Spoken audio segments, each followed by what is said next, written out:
From Fox 14, the right news at the right time. This is Fox 14, your morning news. Right now, alum of one area high school are fed up with the education, or as they say, lack thereof. That story up next. And heartbreak for one family when they find out their senior would not cross the stage. The reason why, minutes away. Plus, one South Arkansas city is set to save a lot of dinero by going solar. Good morning. It's 7:30 on the dot. Thank you for waking up with us on Fox 14 this morning. I'm Chris Immersion. That's the legend. Dinero, is that Spanish? I think so, for money. I think You so. speak Spanish? No. So, well, I took Spanish class, but I never paid attention. Yeah. I always fell asleep. At the time, back then, because we were old and archaic, we were on our Game Boys. Wow. So I was on my Game Boy during a Spanish class. I sat in the back, so I never paid attention. You could be given bilingual newscasts if you paid attention. Exactly. Bilingual newscast in Monroe, Louisiana.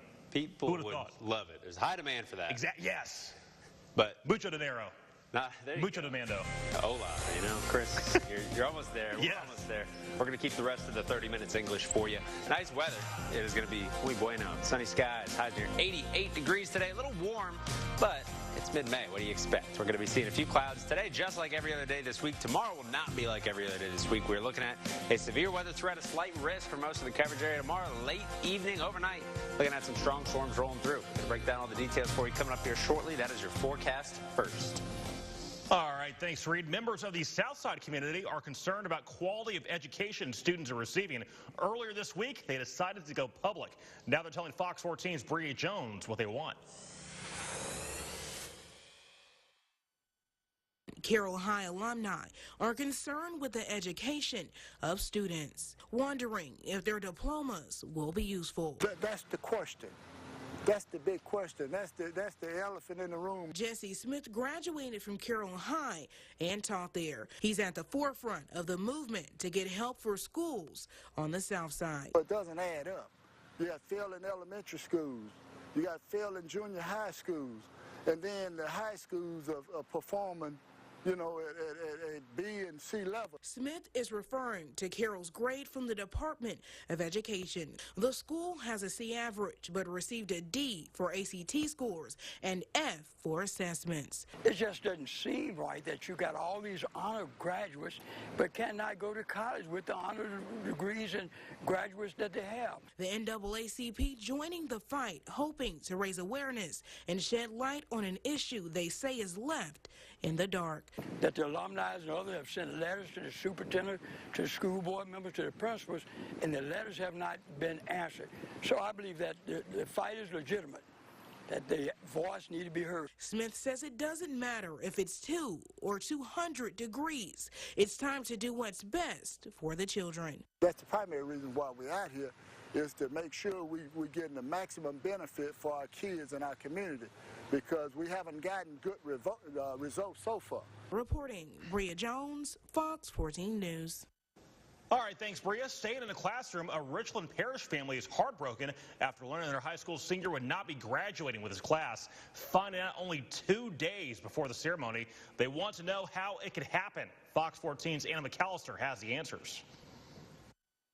We have cried from preschool up. All I've been was like, I want to see this kid graduate. It felt like somebody had died. Chase Parker and his family had dreamed of the moment for years, watching him walk at Mangum High School's graduation. Chase was ready for graduation. He had the cap and gown. He went to the senior luncheon. He even was on his way to graduation practice.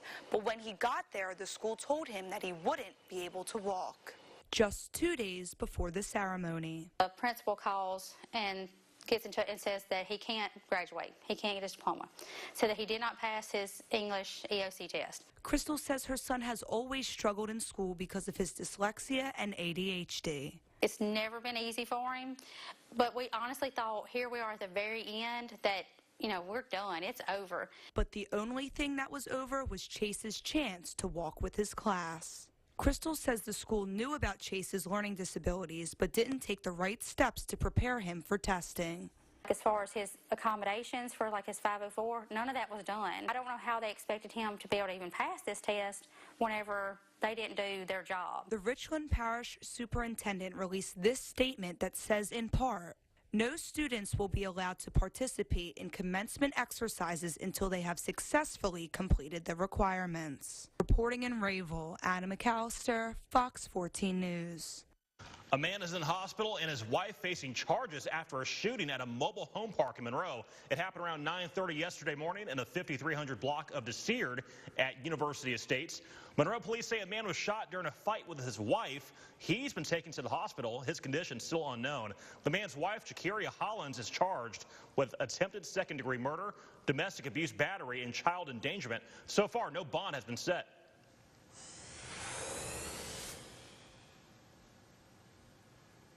I think it could be faster, because especially when you get on something good, and then it takes forever to download. Arkansas ranks dead last for internet drop in dead zones, especially the Delta, the Ozark Mountains, and southern timberlands.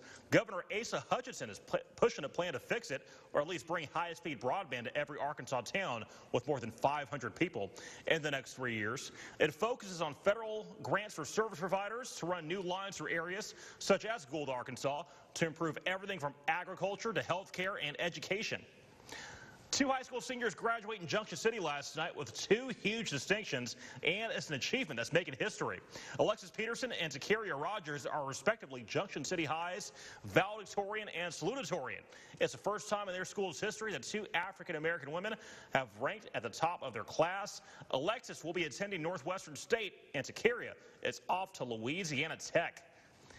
Every weeknight at 10 on our sister station, NBC 10, you got a chance to win free gas. The prize is a $50 gas card brought to you by the Jim Taylor dealerships. If your name is called, you have by the end of the newscast to claim your prize. Register at one of the Jim Taylor dealerships or go over to our website, myarklemiss.com, and click on that contest tab. LSU and Louisiana Tech softball prep for their regional later today in Baton Rouge. But after the break, we're chatting about a heart disorder that affects 3 to 6 million Americans.